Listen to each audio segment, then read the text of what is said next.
Social loafing is a phenomenon of social psychology, a field which scientifically studies the human interaction with other human beings in a theoretical and cognitive manner. Social loafing is the decline in the working effort when performing in a group task as compared to the optimum amount of effort exerted when performing any individual task. Now, there are two ways in which a person loafs. First is a free rider effect, which can be defined as the facilitating of the lazy one. To elaborate, when a group is packed with members, some teammates minimize their collaboration to achieve the goal by thinking that their effort won't make any difference for the final result, and other fellows will compensate their lack of efforts. Due to this thought process, they don't take their responsibilities sincerely and depend on others. The other factor is the sucker effect, which explains the effect of social loafing in those people who are performing at the expected level and reduce their effort due to the underachieving behavior of other group members.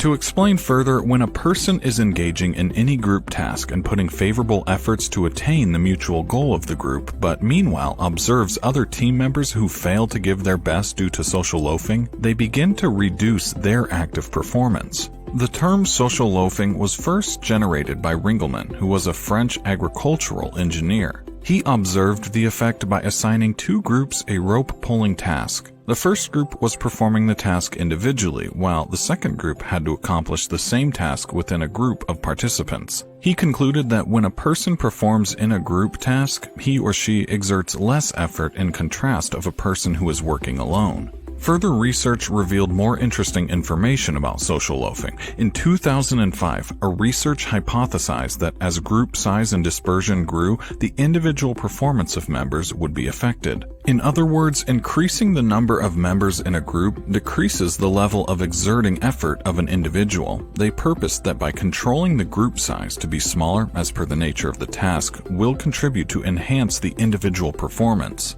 For putting this information in daily life activities, let's take the example of a 14-year-old girl, Sally. One day, she was engaged in a group activity in her school where she had to draw a big comic character with her 3 other classmates. She noticed that only her friend Amelia giving her ideas and putting efforts in the activity, while the other 2 were just holding pencils and putting no effort in. This, in turn, lowers Sally's enthusiasm. When Amelia notices the decline in Sally's work, she asks her the reason why she is not drawing like before. To which Sally explains the situation to her, and they both decide to ask the other 2 members of their group if they need some help, as they are showing low effort and a less of an interest, to which they replied that they merely thought their effort may not make any difference. Their defense that Sally and Amelia are way too good at drawing. They discuss their query with the instructor, who notices their social loafing, and hence the instructor decides to divide them into 2.